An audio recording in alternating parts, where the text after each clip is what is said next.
صدق الله العلي العظيم. أعوذ بالله السميع العليم من الشيطان اللعين الرجيم. بسم الله الرحمن الرحيم. الحمد لله رب العالمين وبه نستعين وصل اللهم على سيدنا ونبينا محمد وعلى آله الطاهرين. يا الله محمد.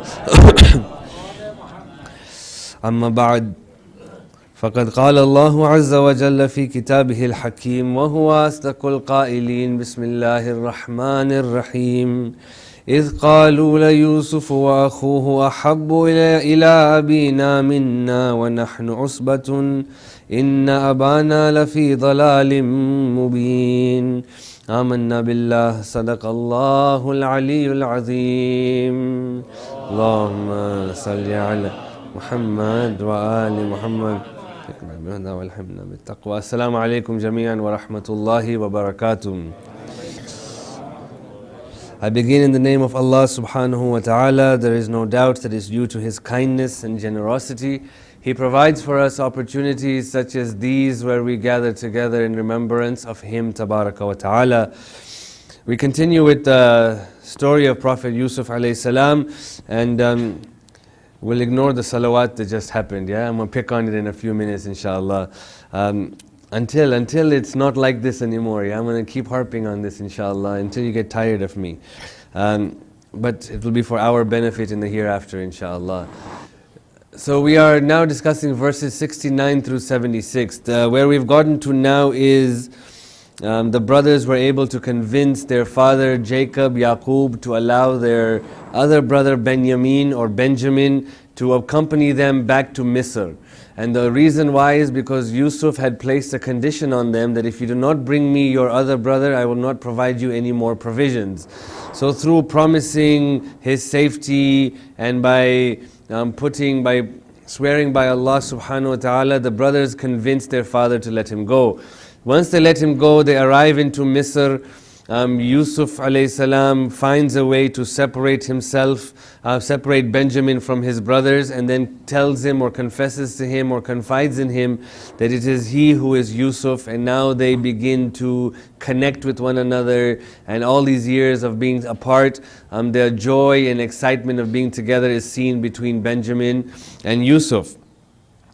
Then Yusuf alayhi salam asks his brother Benjamin that, would you like to remain with me in Misr? He says, of course I would, but I don't think my brothers will leave me alone. They made a promise to God that they will return me. So Yusuf says that, do not worry, there's a plan that I have hatched which will force you to remain back with me. And they'll have no choice in the matter whatsoever.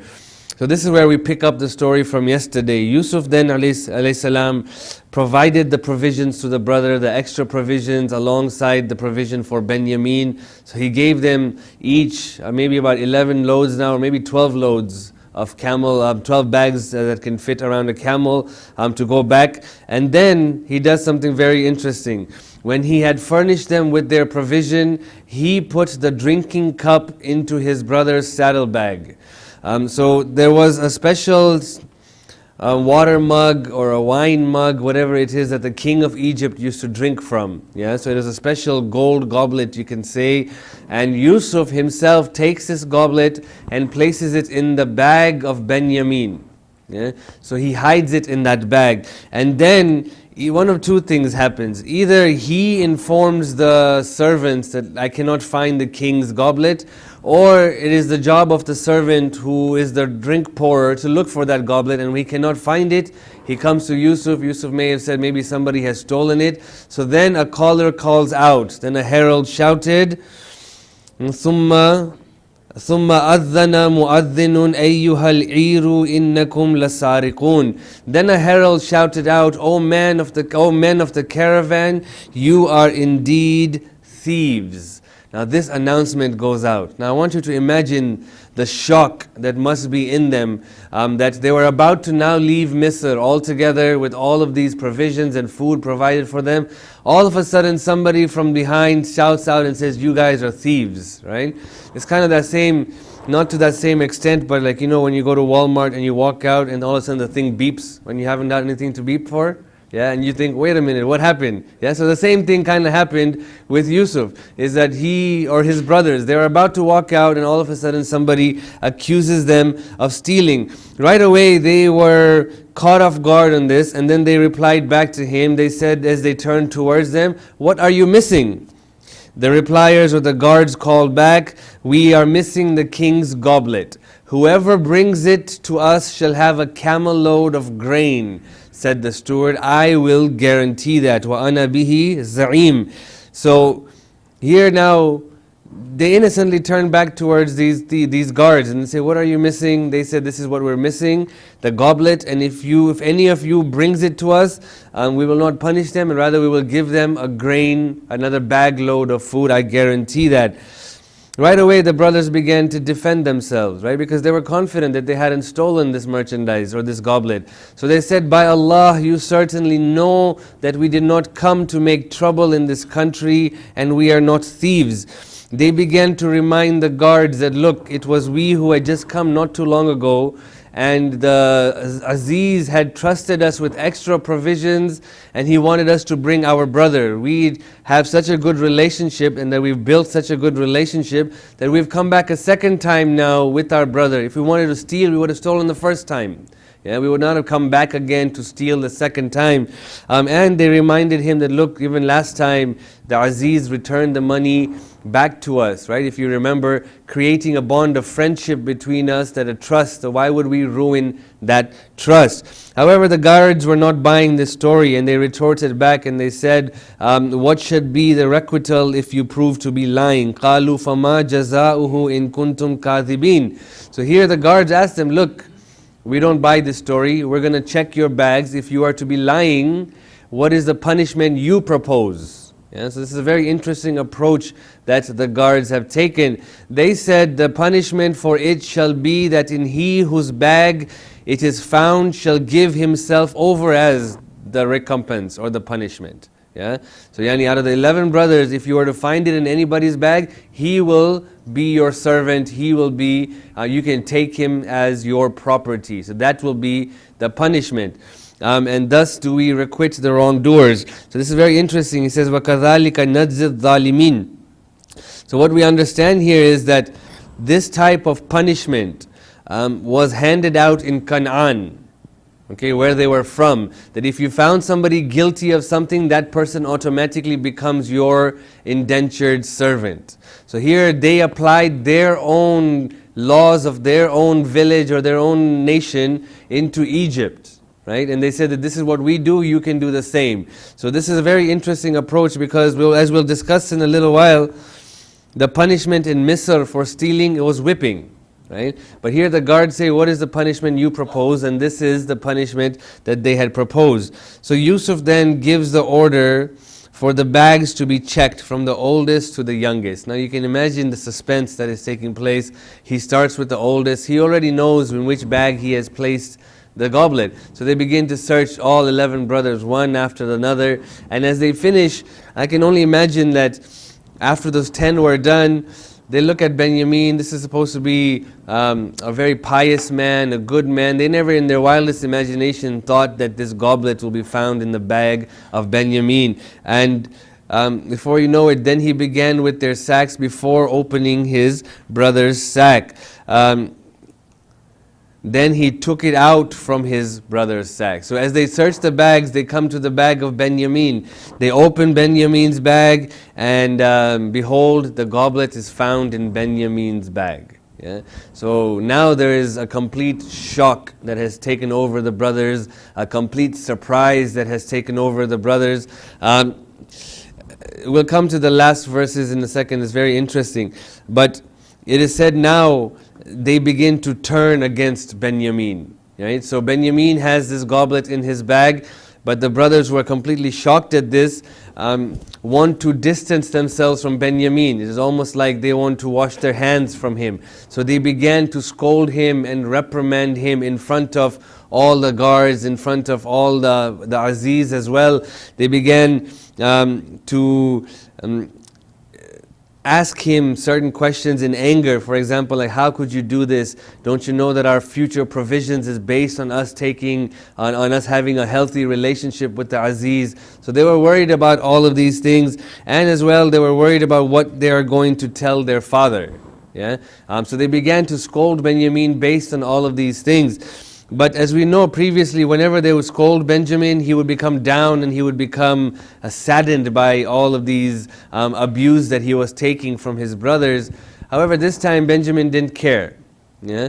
He was getting this abuse from them, but he knew that this was merely a plot or a plan to have him remain back in Egypt or Misr, right? So he did not care that they were scolding him. In fact, he probably was excited, yeah, that he would be free from his brothers. Then Allah subhanahu wa ta'ala adds something very interesting here. And He says, مَا كَانَ لِيَأْخُذَ أَخَاهُ فِي دِينِ الْمَلِكِ إِلَّا أَن يَشَاءَ اللَّهُ. He says, كَذَلِكَ كِدْنَا لِيُوسُف. Thus did we devise for Yusuf. Yeah? This is a very interesting point. What it means is that it was not Yusuf who thought of this idea, rather it was God who implanted this idea into Yusuf. And why did God do this? Because he could not have held his brother under the king's law unless God had willed otherwise. Yeah? That means in the king's law, in Egypt's law, there was nothing that Yusuf could have done to hold his brother. Yeah? Except that God planned for him to do such a thing. Yeah? And by him planning him to do this, it guaranteed that Benjamin would remain back in Misr with his brother. Sallu ala Muhammad wa ali Muhammad. Ala Muhammad wa ali Muhammad. As we said, and this was very interesting at the line of questioning that was taken by the guards as well, because if you remember, like I said a few minutes ago, the punishment in Misr for stealing was to whip that person. Obviously, it would be counterproductive for Yusuf to whip his brother. That's not what he wants, right? This is why maybe by his provoking, the guards asked the brothers, what is the punishment you suggest? Right? Knowing that the punishment of their people would be that you take him as a servant. Yeah, you take him. So hence he did not even have to whip his brother according to the laws. And this is why again God said that this is how we planned it for Yusuf. Then Allah subhanahu wa ta'ala ends this series of verses by saying, we raise in rank whomever we please, نَرْفَعُ دَرَجَاتٍ مَنْ نَشَاءُ وَفَوْقَ كُلِّ ذِي عِلْمٍ Alim. A very beautiful verse. He says, we raise in rank whomever we please, and above every man of knowledge is one who knows best. Yeah? That means no matter how knowledgeable you are, or you think that you have the best of plans, know that there is somebody who's even more knowledgeable than you are, and that is Allah subhanahu wa ta'ala. فَوْقَ كُلِّ ذِي عِلْمٍ Alim. Yeah, that whoever has knowledge, there's one who is even more knowledgeable than him looking over them. So this is the series of events that has taken place to force Benjamin to remain back in Misr. Now we'll take a look at a few more verses for today. So now we look at verses 77 through 79. Now when Yusuf's brother all the brothers have fully accepted the gravity of this matter, they tried to distance themselves from Benjamin. Yeah? So they tried to wash their hands altogether from their brother. And it's very interesting what they say. The next verse says, قَالُوا إِن يَسْرِقْ فَقَدْ سَرَكَ أَخٌ لَهُ مِنْ قَبْلِ. They said if he has stolen, it is no wonder, because his brother had stolen before as well. Yeah? Now they did not realize they are talking to Yusuf, right? And this is what they accuse him of. They said that, well, we are brothers indeed, but we are half brothers, right? Us 10 are from a separate mother, while he is from another mother, and another brother from that mother. Oh, it's getting confusing, isn't it? Yeah, y'all with me? Yeah. So another brother from that mother had stolen before, so it's not a surprise that he has stolen now. It must be in their blood, is what they were saying. This is a very good point of reflection, about the dangers of lying, because you never know when somebody knows the truth, right? You never know who you're speaking with. And this is, I think, a very important lesson that we can take from this, is that be careful what you say and how you say it. Eventually your plotting will come back against you. So Yusuf was listening to their lies, right? And naturally, as any human being would, was getting upset. I mean, they're lying to his face, thinking that this would be a believable excuse. However, and he could have exposed them at any time. He could have humiliated them at any time and revealed to them that, look, I am Yusuf, how dare you say this about me?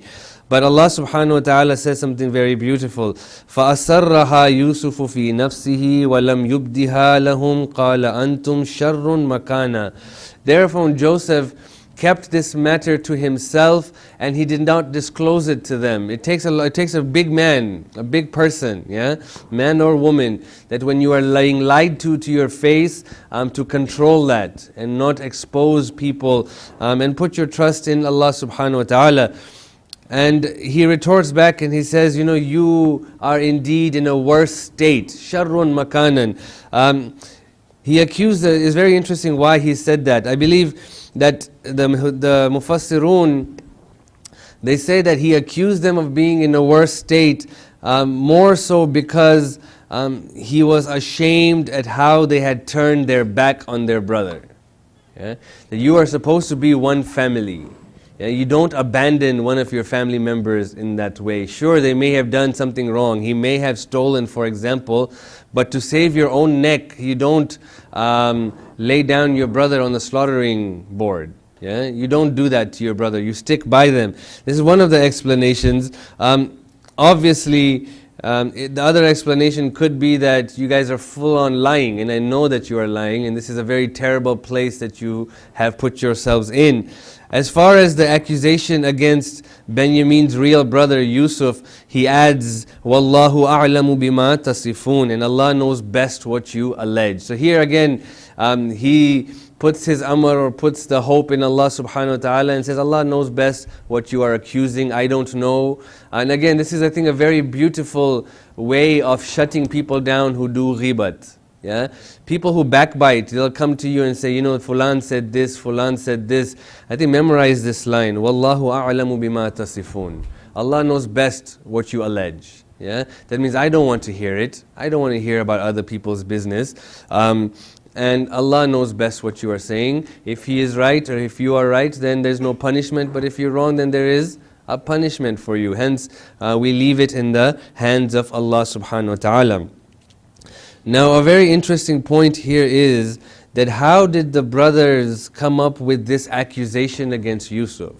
It almost felt like it was on their minds the entire time that he had stolen previously, because they said it unanimously, right? So when they say it unanimously, it is almost like it is a foregone conclusion that he had done it previously, and now they are just simply identifying him as a crook before.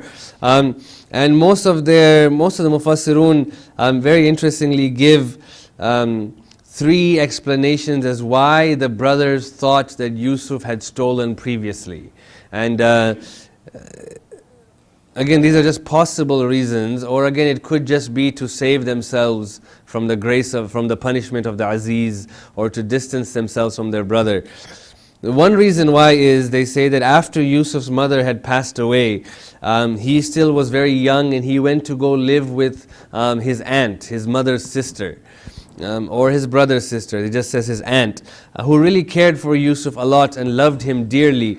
And it said that when Yaqub wanted Yusuf to come back to him, when he must have been about 4 or 5, for example, and he wanted Yusuf back, this aunt was not ready to give Yusuf up. She had fallen in love with him like a child.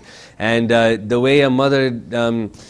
it is difficult for a mother to be separated from their child. She faced those types of anxiety as well. So what she did was that she tied family heirlooms around the stomach or the chest of Yusuf underneath his clothes.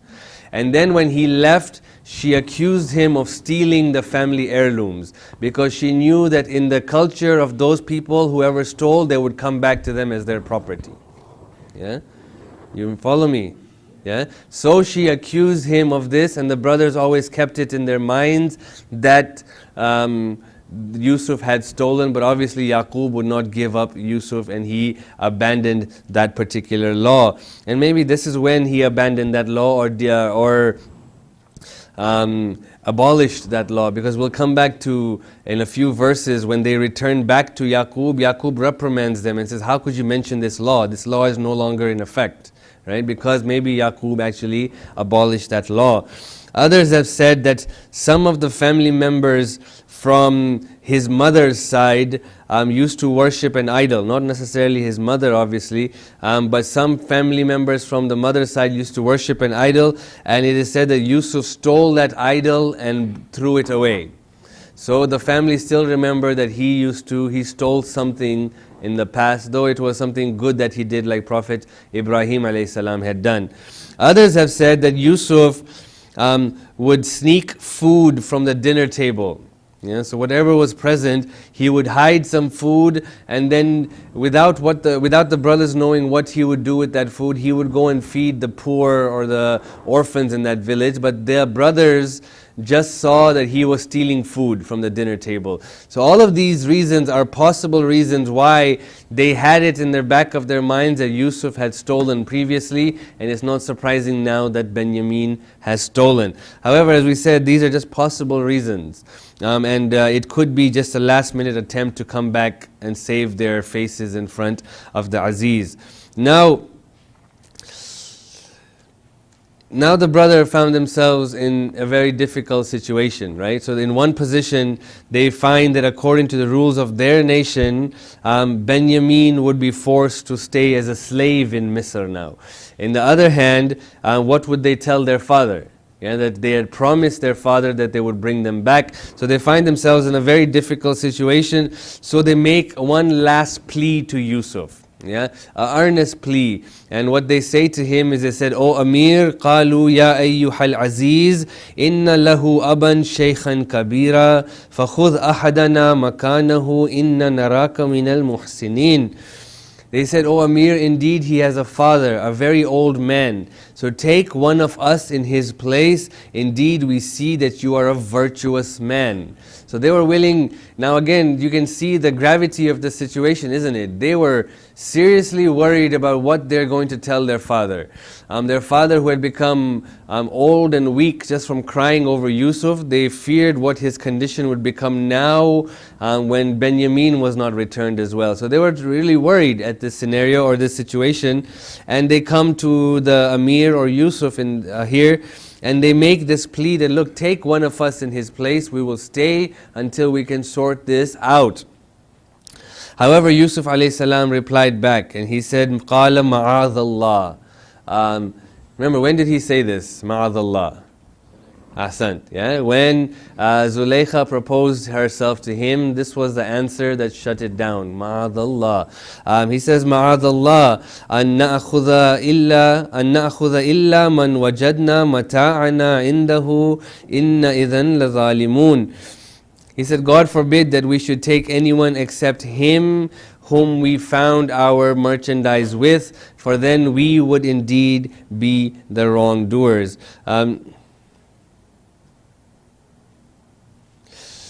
What is very interesting here, the Mufassirun point out, is if you read this, Yusuf could have pointed to his brother, right? And he said that we would be dhalimun if we take anyone except for him. But he doesn't do that. Yeah? Look at how he words the phrase of this sentence, where he says, God forbid that we should take anyone except him. So he's almost talking about him in the third person, because he obviously does not want to point at him and say that he did steal, because he didn't steal, isn't it? He framed him, he put it in his bag. So he frames it as a third person, and look, we would be amongst the oppressors if we took somebody or replaced him, replaced the one who stole with somebody else who did not steal. So this was more of a theoretical statement rather than a factual statement about his brother of that time. And this is how you find the akhlaq of Yusuf, that he would hardly accuse people like that. Even if you remember, when we talk about the people of the prison, when those two youth had come to him, he phrased it very beautifully and did not say, you will die and you will live. He said, ahadukuma, one of you will live and one of you will die. Likewise here, and when he accused the women, he did not say Zulaykha, is she still out there? But he said all of them, what is their planning or their plotting. And here again we see the akhlaq of Yusuf. Inshallah tomorrow we will begin from verse 80, and inshallah tomorrow is my last lecture. Inshallah we're not going to finish this, so we're going to finish it on Thursday nights inshallah after the month of Ramadan, and inshallah you will come for those inshallah. Wa akhiru da'wan alhamdulillahi rabbil alameen. Rahimallahu man qara surat al-mubarakat al-Fatiha tasbiquha bis salati ala Muhammad wa ali Muhammad.